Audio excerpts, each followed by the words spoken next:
or WhatsApp? I don't know. You have no clue what is happening in the world. My mother calls it WhatsApp, by the way. See, people just added me to new groups. Every single day I wake up, I'm in a different group. And right now there's like 300 messages. From one group, father. Now only me will come. We're recording, by the way. You're recording? You should have said something. What's up, people? In this episode, we're talking about how the Nigerian government is spending 4.8 billion naira to intercept WhatsApp or WhatsApp, depending on where you're from in Nigeria. Also, the central bank in Nigeria has declared a war against AbokiFX. And in Togo, find out why a man is suing a member of his WhatsApp group after he kicked him out. As usual, the timestamp is down in the description below, so you can always fast forward to the story that you would like to watch. Also, do not forget to subscribe to our channel if you're yet to. Kaido, roll the camera.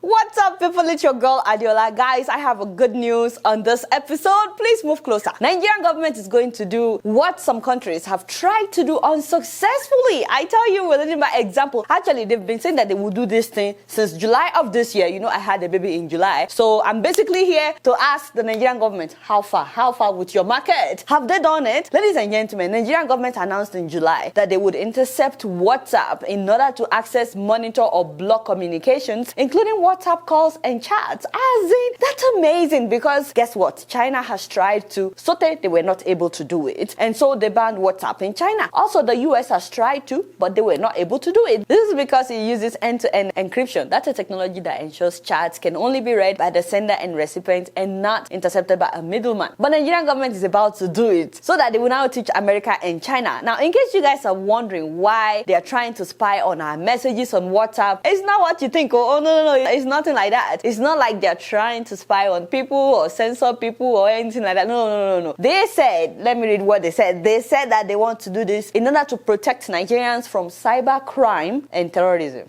Wow. I'm done. I'm sorry for laughing. It's just such a caring government. Sometimes this government makes you laugh. Guys, you see why I love the Nigerian government? Like, for real, such a caring government trying to protect us from cybercrime and terrorism. What kind of terrorism did they say? Okay, did they say, oh yeah, they said it. They said terrorism perpetrated through such platforms as WhatsApp, you know? Wow, I'm telling you guys, Nigerian government is so caring. I know what you guys are thinking, that they've not protected Nigerians from the terrorism that we can see. The one that has claimed the lives of tens of thousands of people during this administration. I know that Boko Haram is still out there. Bandits are out there. Killer herdsmen are there. Kidnappers. So just so you guys know, you are the ones feeling the urgency in tackling those kinds of terrorism. As far as the Nigerian government is concerned, this one is priority. Boko Haram, herdsmen, all those are not things to worry about. WhatsApp terrorism is more important. Amen, somebody. All of you that are terrorizing me on WhatsApp, your end is near. Amen. Those of you that will be telling me, Adeola, if you want to make heaven, you better send this message to 10 people. In the next 1 hour, something will happen. Something always happens every hour, by the way. Anyway, your end has come. Adeola, make sure that you drink lemon, ginger, and onion juice first thing in the morning. That should be your abere ajesara, your vaccine. Thank God that the Nigerian government is finally coming to my aid. Amen, somebody. All these people that will add me in groups without asking if I want to be part of the group. I'm so grateful that the Nigerian government wants to start helping us. By intercepting all of their efforts and frustrating them. Oh boy, put up the photo of my father, Alaji, you know, the director of the National Intelligence Agency. You know, do outside. Let me look at in case you're watching, sir. You know, do it. Thank you so much for all your effort trying to protect us from WhatsApp terrorism. But, sir, just two things. You know, I just have two questions. Because I thought that the job of the National Intelligence Agency is to oversee foreign intelligence and counterintelligence operations. Now, what did WhatsApp take enter the matter? How did WhatsApp enter this equation, sir? Can you please tell us? Also, translate that, my dear. Hope you are not confused. Yes, hope you guys are not confused at your office. We are looking out for you. I like you. And number two, which is the one that I find really hard to digest inside my equilibrium, is the money that you guys are claiming that you want to spend for this anti-terrorism exercise. No. How much? Baba, you see? 4.8 billion, Jesus. You don't mean it. They said that 1.9 billion naira would be used for the actual interception. What's that? The interception, okay, you don't know. And then they said 2.9 billion naira would be used to buy Chiraya phone interception solution. Wow. I'm so sorry. Why? Is it that you guys don't watch my show, or you watch it and you just laugh and move on? Because I keep wondering, for how long would you guys continue to embarrass us? 4.8 billion naira. Even with how naira has fallen, it's still almost $12 million. It sounds to me like some people are about to build houses and buy new cars in the name of censoring WhatsApp in Nigeria. All that's money because you want to do a fofo, you want to be nosy. 4.8 billion naira.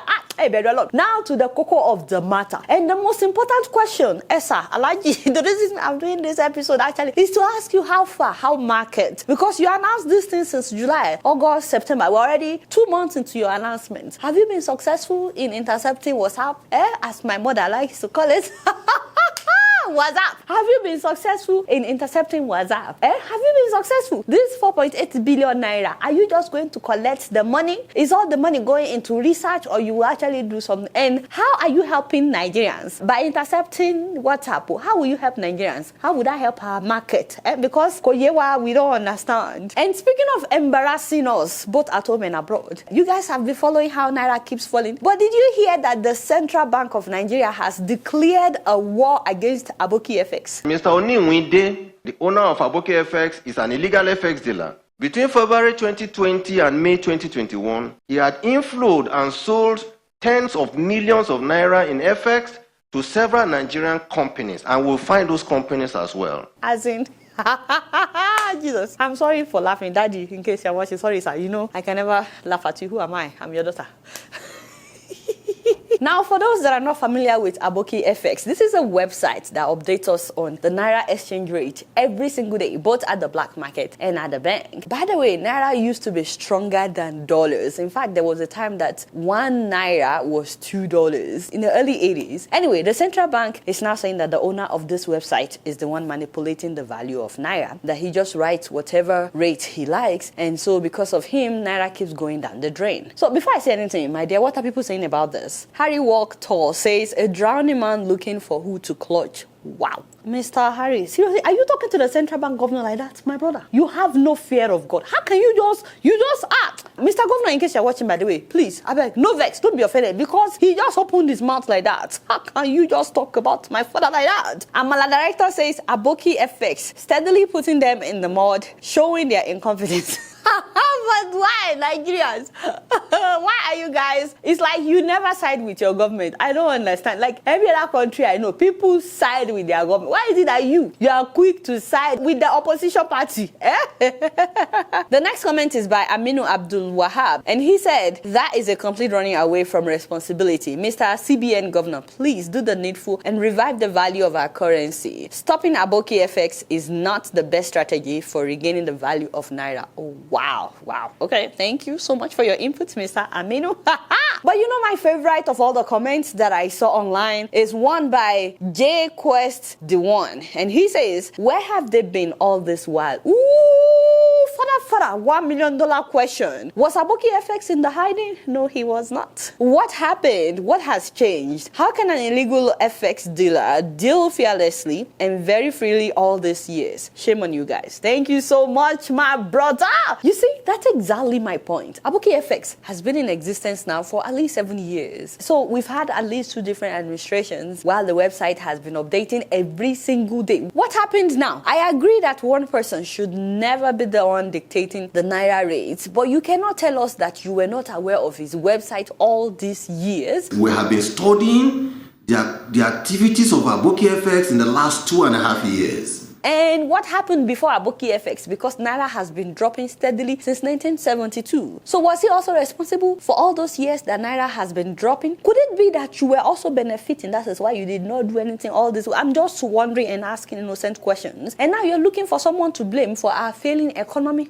When IMF said that you should also devalue naira, you should devalue naira the more because it's not worth as much as you are claiming. You did not say that you were going after IMF. What happened? Esa, Mr. Governor, in case you are watching, You go school, now. The value of our currency is determined not just by somebody's website, but also by its selling and purchase power. The economy of the country affects the value of its currency, such as employment rate, unemployment rate. All those things affect the value of our currency. Whether or not we are consuming made in Nigeria products or we keep importing everything from the abroad, including our pencil. It's also determined by the politics of the country, whether or not the politics is stable, who your allies are, if there is war or instability going on. Insecurity is a big one in determining the value of a currency, which will determine whether investors will come into Nigeria or not, or maybe they will go into Ghana, our next door neighbor. You see where I'm going? You see what I'm trying to say? Was Naira as strong in year 2000 as it used to be in the 70s? Again, is AbokiFX responsible for unemployment rate, insecurity, and all these things? You know, the value of a country's currency is also dependent on how much money the country has in its foreign reserve. But Nigeria has been using its foreign reserve to keep the Naira afloat. We keep burning our foreign reserve. So let me know what you guys think about this, because I'm getting tired. Well, not tired of doing the show because I love it. It didn't gas my spirit.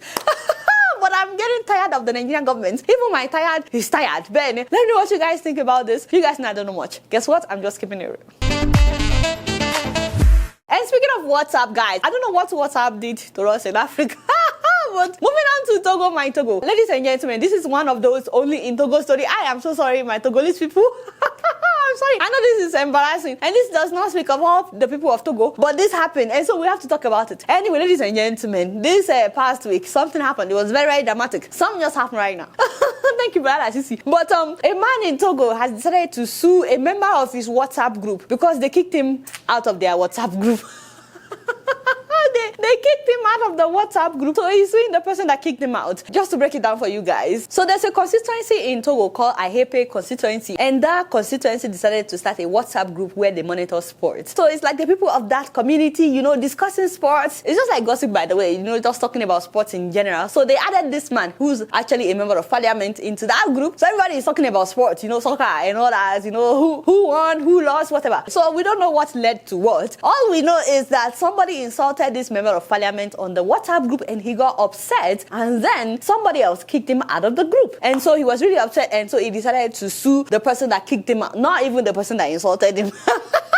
He decided to sue the person that kicked him out. And of course, this is the lawsuit letter. People that speak French, they'll be able to read it. But if you do not speak French, if you do not sefene, I can help you out. Don't worry. That's why I'm here. By the way, I should apologize to the people of Togo because I'm about to butcher some names by reading this letter. So please forgive me. Forgive your girl in advance because I will not be able to pronounce some of these names. This is the content of the letter. He said, Mr. Prosecutor, I respectfully came to file a complaint against Mr. Kepe Yawovi for insult and attack on my honor. Indeed, in the WhatsApp group named Ahe Sport, that is the name of their WhatsApp group, Ahe Sport, you know they are from Ahepe constituency, Mr. Kepe took me out for no reason.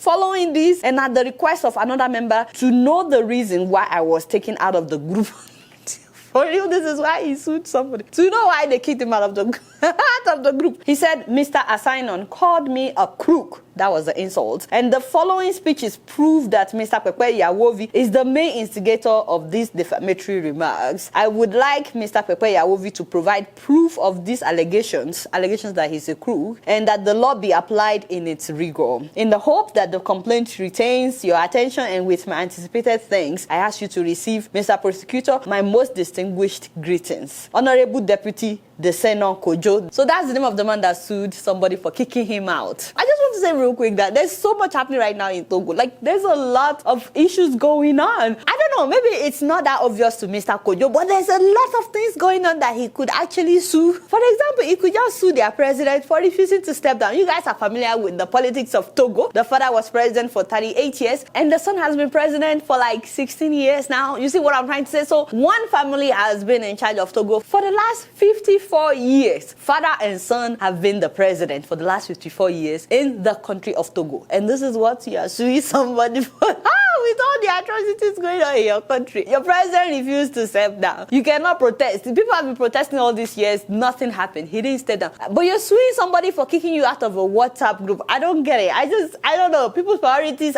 maybe it's just me. I'm just like, how did this even happen? Kilagbe, Kilaju. How did this happen? People of Togo, let's hear from you guys because this is way too dramatic for me to even process or understand. We'll keep you guys posted on whether or not he wins the case. You guys not doing much. Guess what? I'm just keeping it real. Alright guys, before I leave, I just want to remind you that Lifecard International, that is Auntie Grace, is giving you guys an opportunity to become landlords in Lekki by selling you whole apartment for as low as like 12 million naira. As in, first of all, you can pay in installment too. Yes. And then they will help you find tenants and they will be the ones collecting money from the tenants, putting it directly in your bank account. If you want them to be putting money in your bank account every single month, they can do that. And if you want them to put it just once a year, bagada, like that, they can also do that. And guess what? If you decide in the next 5 years that you want to sell the apartment, the value would have what? Would have gone up. And guess what? Lifecard will also help you to do what? Help you to sell. So in case you have not been familiar with me talking about this, ladies and gentlemen, I'm talking about Springs Apartment by Lifecard International. So it's like they bought land for you, they built house on top of it for you, and it's just starting with 12 million naira. That is for studio apartments, but you can have like 4 bedrooms if you want. Yes, the money goes up. The more room, the higher the price. But hey, they're giving you an opportunity to become a landlord in Lekki. So please make sure that you contact them, Lifecard International, in case you're interested. Because guess what? Before you know it now, these prices will go up again. In the next 1 year, I promise you, the prices would have gone up. So this is definitely a very good investment opportunity. All right, guys, don't forget, I started a new channel for those that are not interested in politics. That is where I'm uploading like inspirational videos and videos about money, money talk and other things that don't have to do with politics or news. So please subscribe if you're yet to help our market. We are begging you. Thanks to all those that have subscribed, by the way. Thank you so much for all the positive comments. We appreciate you guys. Don't forget to follow me on Facebook, Twitter, and Instagram. And if you're yet to subscribe to this channel and my other channel, I'm watching you on Plasma TV. Press the subscribe button and the bell button. Until next time, I'm gonna see you all later. Peace out.